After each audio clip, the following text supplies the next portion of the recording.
Hello, followers of Christ. I hope today was a good day for you. It was a busy day for me. It was a good day. Anytime you make it through the day and you ain't had no health issues, no major crisis, it's a good day. And today was one of those days where I had to sit back and count my blessings. Just because, I'm not a fan of being on social media, and majority of the reason is because um there are a lot of things on social media, and some things, it's important to bring attention to the world we live in, the reality of life. And it hurts my heart sometimes when I see people making a literally life death situation into a joke. I understand some people, that's how they, process things, through joking and things, but it just, when you put yourself in people's shoes, or you try to imagine the pain that a person goes through when they're going through something, or even you try to understand what people minds are when things are happening, it hardens my heart a little bit. In other words, makes me angry, because I am a very passionate person when it comes to uh, feelings, people's emotions, how people are treated. You know, some things just don't need to happen. And so it brings me to the concept of the blind spot. And what brought this full circle for me, my daughter, um, she's in the process of learning how to drive. And anytime she would go to get into another lane, I would tell her, you have to look. And she's like, Mama, I am look. I was like, no, you have to turn your head and look. And so I finally, ran through a scenario with her. I got literally, when we got home, I got out the car. I stood in the area, what we call the blind spot. Y'all know what that is on the car. And I asked her, I said, can you see me? And she's like, well, no, I can't see you. I said, turn your head. Can you see me now? She's like, well, yeah, I turned my head. I said, exactly. If you can't see me without turning your head, you cannot see a vehicle. And a lot of times we go through life and we're looking straight. We'll turn a little bit to the right, a little bit to the left. We even use our rear view mirrors to check here and now and then, but we miss our blind spots. And when you miss your blind spot, anybody will tell you that is the most dangerous, the most scariest form of car accident that you can have, right? So applying it to today's life, when we miss our blind spot, what is that? What are you talking about? You using euphemisms now, I know, right? It gets annoying. A blind spot in life is when you are going through life and you're looking for, you can see what's in front of you. You have your expectations. Yes, okay, I'm going to work today. I got this job. I'm going to make this money. I'm going to buy this house. I'm going to, you know, get this promotion. I'm going to this. You can see all that, because it's laid out pretty plain. You're doing your job. You're crossing out the all the dots. Everything they tell you got to do to promote. Everything they tell you got to do to get a home. You're doing all that. And then, you look to the right, to the left, because you want to buy a home, but now life has happened. You may have to buy a bigger home, or you have to maybe buy a smaller home. So you're still looking, you just off to the right. You're looking to the right a little bit. It's like, okay, got to make a few alterations, but you're still in the process of going through with your plan. But then you didn't pay attention to your blind spot. So what is that? When you start looking at the fact that you're going to buy a home, but then all of a sudden you get laid off your job out of nowhere. You don't know what happened. You didn't prepare for that. When you working on this promotion for so long, you've been doing the work, you put in the years. Everybody keep telling you, oh, you're so good, you're going to be great at this in a couple of years. We can see you promoting in this area. Well, then when the time comes for the person who said they was going to retire, they actually do retire. So you like, yeah, this is my turn. Then boom, all of a sudden your company hires from the outside instead of internally. You didn't see that happening. That's a blind spot. When you're going to school and you're making the grades, you're looking at your GPA, you're getting good grades, you got 4.10, you up there. Well, then you go in to fill out the paperwork for your graduation, and you missing 2 credits because you didn't know, even though this was not required for your major, it's required to graduate from this particular university. So now you have to make up those credits that you're missing out of nowhere. You didn't know it got added. It got added a year or two after you 3 years in, and now they're adding to your requirements, and you didn't go back and pay attention and recheck and do the follow up like you're supposed to do every year to make sure you're on track. You blind. That's your blind spot. So what do you do in life as a follower of Christ when you're praying, you're going to church, you're getting baptized, you're reading your Bible, you're praying, you're sitting, you're meditating, you surrounding yourself around all these loved ones, and then one day you feel like you can no longer hear God's voice? Your blind spot out of nowhere. What do you do? How do you handle that? How do you handle when life has snuck up on you in a way that you cannot imagine? How do you prepare for blind spots in your life? That is the question of the day. Go through your word, and I want you to seek out the way that you prepare for the unseen, the unknown, the unimaginable, and the unavoidable. That once when it's just one of those things, and it's important to know this because I can tell you all day. Well, you prepare by praying, you prepare by fasting, you prepare by meditating, but the truth of it is you prepare by having faith in God and trusting that God's going to cover you even when you don't know you need to be covered. At the end of the day, that is the only way you can prepare for a blind spot. The only way you can prepare for things that you cannot see is making sure that you are in the cover of God, that you are in His will, that you are in His protection. This world out here has plenty of blind spots, plenty of unseen things, plenty of ways to shake and break you if you let it. And the only way you can prepare for it is by trusting God and being in His will. In other words, there are things that are put in your life that you just are not aware are going to happen to you. There's no way you could build yourself up enough, pray yourself up enough to be covered or to be able to process that. And all you could do is lean on God. There are intentional blind spots on your journey to Christ because that's where the trust is built. That's where the faith is built. You're going to have blind spots when you are on your walk. And the way you prepare for it is by checking in, having that conversation with God, listening to God. He may not tell you what's coming, but He's going to say, I got you. I got you braced. I got you, I got a stronghold on you because you're about to encounter something that if I don't have that stronghold on you, you are going to break. You're going to shatter. You're going to get blown away. So I'm holding you here and you steady fighting it. You steady fighting. You like, oh, I look, there's no car there. And you still trying to go on in the other lane. And it's like, no, you can't do that. You have to trust what God is telling you, that He has you in this spot for a reason. You're struggling. You feel like you can't breathe. You ready to move on. You ready to move out. And I'm talking to myself at this point because this is all of me.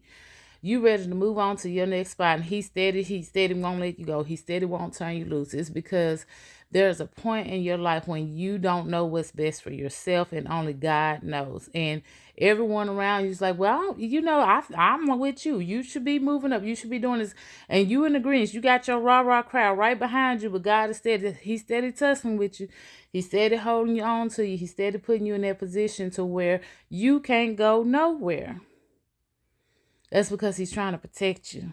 He's trying to keep you from hurting yourself. He's trying to keep you from being out of line with him. He's trying to keep you on a path that you prayed and asked him to put you on. He's trying to get you to be in a position. So you said you trust me, now just trust me. He's trying to put you in a position to where it's not just about trusting God. It's about allowing God to be who he is. Allow him to be able to show up for you. A lot of times we, strong black women especially, we put ourselves in a position where we're like, we need a little bit of help, or we can get out of it. We can get out of it now. We don't need God help no more. I can get out of it now. It's like soon as he loosen up the knot, we ready to just turn him all the way loose. No, that's not. And so he tightened it right back up, and you back tussling and fussing again. Lord, I need you. Lord, I need you. A loosen of a knot is not always meaning for you to break free. That's just God's way of saying, okay, you've calmed down enough to where I've gotten your attention, and I need you to stay focused on me. You have to stay focused on me, because the minute you look away, you put yourself in a blind spot, and then you're going to get hit, and you're not going to be prepared for what's coming. And the way this world is going, and I know, we want to live in a world of positivity, and I am all for it. I am a person that tries to see 99% good in all people, and I'm not even referring this to people. I'm just saying in general in life, the flow of life. We want it to be positive, but there are things in our way, in our path, that are going to rock us to our soul, and the only solution for that is allowing God to be in the midst of it. And he can't be in the midst of it if you keep thinking that you have it all together. If you keep looking to the right and you're not turning your head all the way to see that little far corner of that car, if you're not turning your head enough to hear God just right, to hear you say, stay, be still, peace, be still, you raging in a storm. Yes, you're raging in a storm. You can't control the storm. God got control of that storm. You have to give it to him and tell him to allow peace to be still. But peace ain't going to be still as long as you the one sitting up here causing all the chaos in your mindset and trying to go somewhere that God don't want you to go. It is all right to have ambition. It's all right to have a purpose. It's all right to have passion about what you want to do and be ready to move forward. But you have to move accordingly. Wars are not won by chaos. They're won by strategy.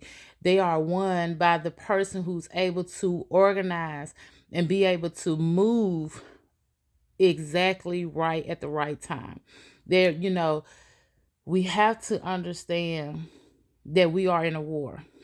And until you accept that this is a war, this is a spiritual warfare, I don't care how you want to see it, we are in a war, and you are fighting for your life. You're fighting for your soul, the souls of those you love. You're fighting to help God get his children back to him. We are in a war. And when you're in war, you can't go out here with bats against AK-40s. You can't do that. You're not going to win that war. You have to, and not saying that you need guns to fight against guns. I'm saying if I know I got a bat, I got to be strategic in how I approach this person with a gun. You can't go head on with them. You may have to go around, down, and up in a tree or something and come down on them. There's a way to still win that battle, but you can't be too eager to just jump and fight. You have to have a plan. You have to have a strategy. And because you are not familiar with how to fight a spiritual warfare, because we on this journey, we walking, we learning, we're getting to know God.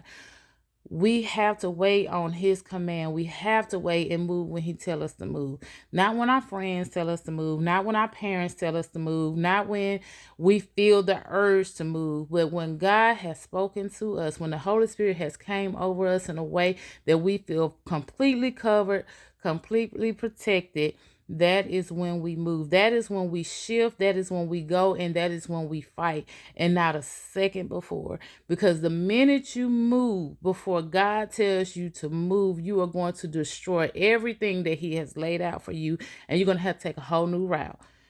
It's so many times you go through history and you will see how the slightest deviation has led to the other side being defeated. And it's so funny because I've been, watch it's football season, right? So watching a lot of football games, a lot of teams, are playing and losing by very little. 2 points here, a point there, a field goal there. And it's like, y'all so close. But and you can count in the game how many times if this one thing right here had a changed, they would have won the game. That's how life is.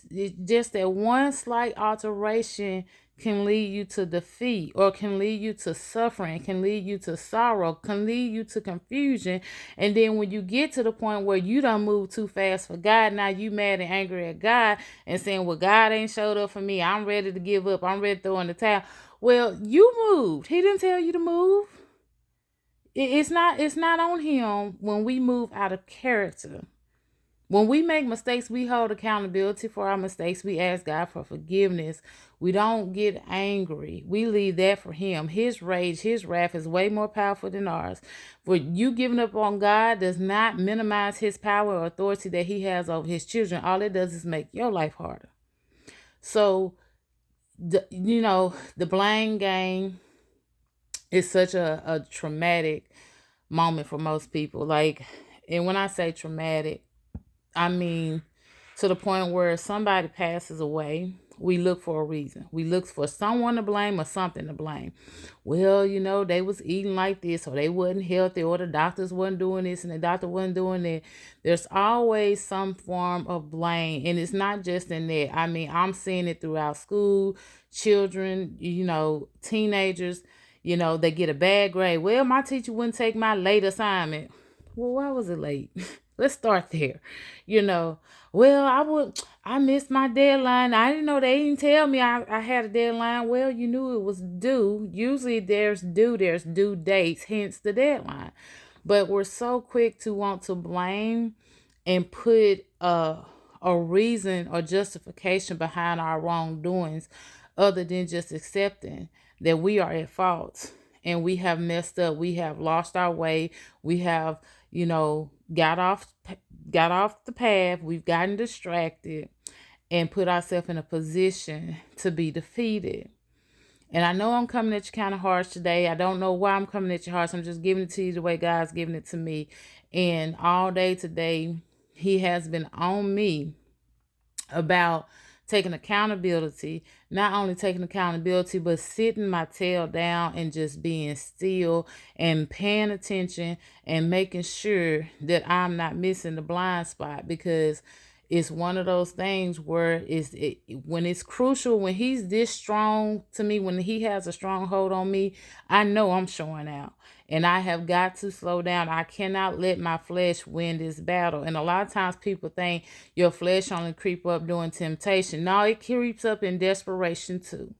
And so I'm in that point of desperation. I'm desperate to get a new car. I'm desperate to get a new job. I'm desperate to get out of this everyday struggle. And so now I'm starting to do things. I'm starting to make things occur that are not of God, not pleasing of God, and not in the will of God for me. So He's slowing me down and He's putting His stronghold on me, because He's like, you about to mess up. You're getting impatient.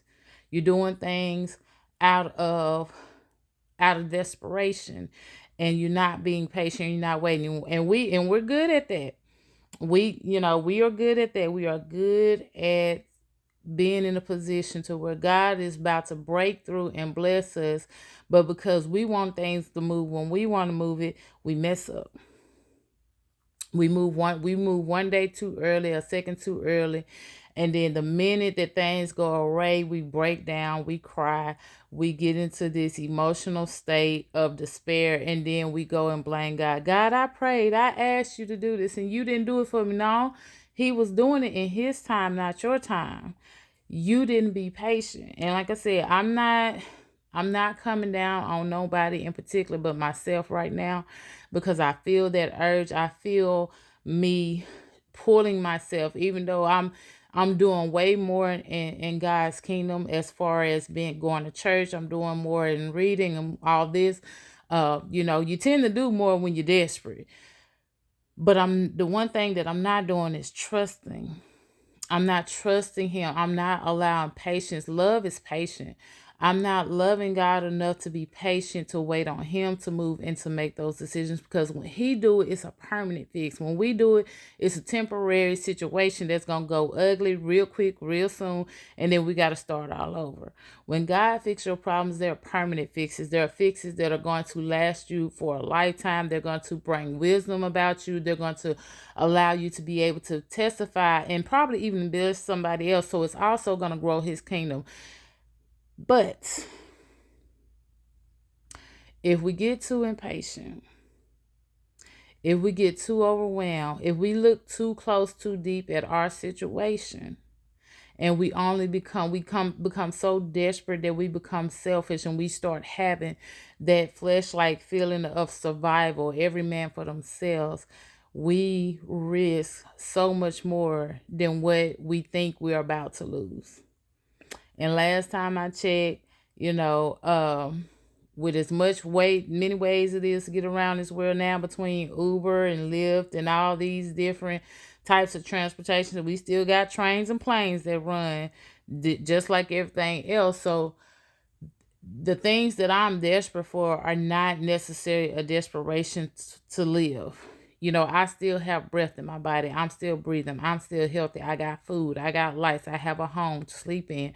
So I'm not in a position to be as desperate as I am. But because of how I choose to live my lifestyle, this is starting to make the enemy again. You know, he shows up. He seeps in. You had a thought, and he flourishes it. He adds the match. You know, he pours on the gasoline. So I'm not in a position to where I should be desperate, because I have everything I need to live and to survive and to move to the next day. But because of the lifestyle that I have been living, I'm putting myself in the aspiration and the emotional state of of a person who does not have. And I have to remind myself, I have to pull myself back when when I'm feeling that struggle, that anxiety and that frustration of, nothing is moving. That's me taking away God's authority to do it. That's me slowly trying to gain back control over it. Like, because what happens when we think ain't nothing gonna happen, ain't nothing happening quick enough? You ever stand in the line long enough to the point where either you're gonna do one or two things. You're gonna get out of line, you're gonna start asking people why the line ain't moving, you're gonna do something. You're going to trigger something because you're tired of standing in one spot for so long. And so that's the feeling. That's what it feels like. It's like I've been standing in line for this long and I'm getting tired of standing in the same. And don't look like it's moving, even though it is. Because if I paid attention, I look, I was standing back here 5 miles away. Now I moved up closer. But the move is so slow and so minor that it doesn't look like I'm gaining any road. If I pay attention to what's going on in my life, if I pay attention to how God is moving, one thing he definitely has done for me, he has made sure that despite of everything that's going on, everything that I say I can't breathe about, I ain't got no car, but yet I'm going back and forth to work in the car. I'm teaching my daughter how to drive. So that ain't true that I ain't got no car. I got transportation back and forth. I just don't have it the way that I want it. I'm tired of the job. Yeah, I may be tired of the job, but I'm going to work every day. I got a flexible schedule. I leave and come as I go. They let me go to my children's game. They let me be a part of life. And most people don't have that, but yet I'm crying about the job. The next job I get may not be as flexible. And I know it ain't. It's just not. I know it ain't. So why am I in such a hurry to give up the one thing I fought so hard to get for years? It's not that I need these things. It's one of those things where my anxiety is getting the best of me, and because it's pushing me to work outside of God's will. And that's what this all come to a head about. You feeling anxiety, let's talk about it. Breathe. Take a moment, take a breath. Stop thinking about your situation. Stop waking up every day. It ain't changed. You know it ain't changed. Okay, it ain't changed today. The sun didn't change either. Neither did the moon. Neither one of them changed. You may have clouds blow through, but guess what? The sun's still the same. It may be cold outside, but the sun's still the same. It may be, nice pitch, dark, black sky with plenty of stars, but that moon ain't changed. You know it ain't changed, so don't stress yourself out about it. Just keep building your relationship with God. Keep allowing that trust. Get in the habit of practicing trusting God and not focusing on your situation, because when you're focusing on your situation, you're giving less attention to God. And when you're giving less attention to God, you're giving him less authority to work in your life, because your mind is occupied with things that you should not be thinking about. Think about him. Redirect your thought process, redirect your mind, redirect your, see, it's kind of like when you're going through a bad breakup. There's like, girl, you obsessing over this done happened, and your friends is like, we gotta get high out the house. They take you somewhere completely out of your zone just so you can stop thinking about it for a moment. You have to do that sometimes with yourself when you're on your journey with God, and especially when you're in a situation, or you feel like you're in a situation that you need to be delivered from. You have to redirect yourself. Go to a revival. Go to a Wednesday night. If you don't normally go to Wednesday night Bible study, go to Wednesday night Bible study. If you don't normally go to Tuesday night prayer meeting, go to a prayer meeting. Change it up. But whatever you change up, make sure God is included in it. Because sometimes that's all you need in order to rejuvenate yourself and reassure yourself that God is working on this. I trust that he is. Even though you can't see the movement is happening, the shift is happening, and you have to absolutely give God permission to work at his pace. You cannot, he's not a compromising God. He's not, us in this gentle parenting, I say us because I'm including me, in this gentle parenting, we want to compromise. We ain't got no God to compromise you. Either you is or you ain't. Either you on board with the way he wants to do it, or you not. He's not going to say, okay, I'm going to let you do this, and then I'm going to go over here and do that. Nah, he going to get you when it's all ready. He'll let you go out there and do it your way, but best believe it's all 100% your way. So don't be like, well, God, let me know that was all your way, because you broke out of line and you chose to go around and talk to people, and you jumped the line and went ahead of yourself before you was time for you to go, and God allowed you to do it because that's you took control back. You took control back. But had you moved in his way, it would have been more of a permanent fix. So that's what you're waiting on. That's why you're feeling tired. That's why you're feeling frustrated. That's why you're feeling like you're ready to give up. Because the thing that God has for you, this miracle, this blessing, this breakthrough. What is a breakthrough? A breakthrough is when you are going through something so bad you feel like you can't breathe. And when God finally fixed it, it feels like you got a whole new set of oxygen in the room. That's what a breakthrough feels like. You got tears coming down your face. You're so emotional. Your body's shaking. You want to scream and shout. If you weren't at work, you probably would. You calling everybody around because you can't believe what just happened. That's what a breakthrough looks like. And when you having those kind of moments, it requires time. It requires a certain level of finesse for God to work. Because again, like I said, he's a permanent fixer. He's not going to put a band-aid on a wound. He's going to heal it. He's going to make sure that it don't break. You ever go to the doctor, have to get stitches, and then turn around, the stitches break, and you open it, you got to go back? No, that's not our God. Our God makes sure that when that wound is healed, it's closed, it ain't opening no more. It is not going to open no more. So when you have that level of miracle or blessing, or you seeking God for, when you got something that's aching in your heart that you're desiring God for, you have got to wait on that fix. You have got to allow God. You have to trust him. The future belongs to God. That means that anything that's happening before this millisecond right here in this moment belongs to God. We don't know what the next day gonna bring, the next second, the next hour, the next minute. So stop worrying about things you don't have control over, and give the control to the person who do know, so that you can trust that you're going to be 100% okay at all times. So that's my rant for today. I really do hope this bless somebody, because it's definitely blessing me, because all of this started with me and my frustration and God getting on my tail about not doing what I'm supposed to be doing. So I really do hope it bless you guys. I know it's a little lengthy, but when the Spirit has his way, he has his way. But just do know, don't forget about those areas, those tough areas. Don't think that God has forgotten about you.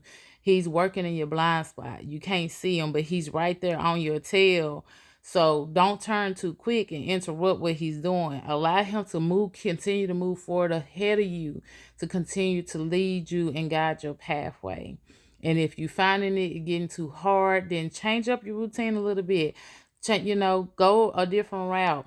Add in a couple of more things spiritual wise, break it up a little bit. Go to a friend's church. If you're not, you can't say, well, I can only go to church on Sunday because that's the only day that I got. Go to a friend's church. Well, I don't know any friends. Well, guess what? Your church probably got Sunday school. Go to Sunday school if you ain't never been to Sunday school. Just change it up a little bit so that God knows that you're trying to do everything in your power to stay within His will, to do things His way, and allow Him to lead your life and you not take control over the situation. Because I'm telling you guys, the minute that you do, the minute that you get out of God's will, you're going to regret it. You're going to have a temporary fix and it's going to give you a little bit of relief, but it's not going to be for very long. And you're going to find yourself right back in the same cycle. So trust God, trust your journey, change it up a little bit, get to a point to where you can reset and revive yourself. Have conversation, even if you have to have conversation with your mentor, your mentee, your pastor, your deaconess. There's so many people in the church community that are willing to speak to you and help you and pray with you and comfort you and get you to kind of calm down a little bit so that you can continue to trust God. You don't necessarily have to tell them all your business if you don't feel comfortable telling them what you're praying for, but get in a place to where they can help you calm down and stay back focused. This is grind time. This is the time where the knees are weak, the fatigue is setting in, but it definitely ain't the time to give up. You too close to the finish line. So keep running, keep walking, keep pushing.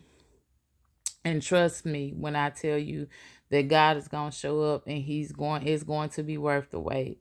Y'all have a good night.